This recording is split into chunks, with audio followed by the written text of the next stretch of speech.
മട്ടന്നൂരുണ്ടെങ്കിൽ 20 ചോറ് കൊടുക്കുന്ന സ്ഥലമുണ്ടോ? മട്ടന്നൂർ എന്നാൽ 20 ചോറ് കൊടുക്കുന്ന സ്ഥലമുണ്ട്. നമുക്ക് അവിടെ പോകാൻ അഥവാ ലേറ്റ് ആയി പോകുന്നത് തീർന്നു പോയാൽ നമുക്ക് വേറെ സ്പോട്ടിലേക്ക് പോകാം. വേറെ സ്പോട്ട് ഞാൻ കണ്ടിട്ടുണ്ട്. ഈ 2 സ്പോട്ടിലേക്ക് പോകും. നമുക്ക് നിങ്ങൾ സ്പോട്ട് ആണെങ്കിൽ വീടിൻ്റെ അവസാനം വരെ കാണട്ടെ ഏതാ സ്പോട്ട് എന്നുള്ളത്. നിർഭാഗ്യം എന്ന് പറയട്ടെ, 20 ഊണ് അവിടെ തീർന്നു പോയി കേട്ടോ. അടുത്ത സ്പോട്ടിൽ പോയ സമയത്ത് ഊണ് തയ്യാറാണ്. നല്ല ആൾക്കാരൊക്കെ ഉണ്ടായിരുന്നു കുറേ കഴിക്കാനും വേണ്ടിയിട്ട്. അപ്പോൾ അവിടുന്ന് സാധാ ഒരു ചോറ്, അതിൻ്റെ കൂടെ സൈഡായിട്ട് 3-4 ഐറ്റംസ് ഉണ്ടായിരുന്നു കേട്ടോ. എല്ലാം ഒന്നിനൊന്നും മെച്ചം, അടിപൊളി ഐറ്റം തന്നെ കേട്ടോ.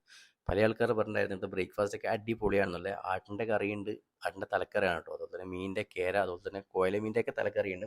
ഒരുപാട് പൊരിച്ചുകളുണ്ട്, കോയല പൊരിച്ചുണ്ട്, അയല പൊരിച്ചുണ്ട്, നെയ്മീനുണ്ട്, അങ്ങനെ പലതരം സാധനങ്ങളുണ്ട്. ബീഫ് ഫ്രൈ ഉണ്ടായിരുന്നു, ചിക്കൻ്റെ കറി ഉണ്ടായിരുന്നു, ഒരുപാട് ഐറ്റംസ് ഉണ്ട്. ഒരു അയില പൊരിച്ചൊക്കെ നല്ല എടുത്ത് പറയേണ്ട സാധനം, നല്ല ഫ്ലേവർ ഉണ്ടായിരുന്നു കേട്ടോ.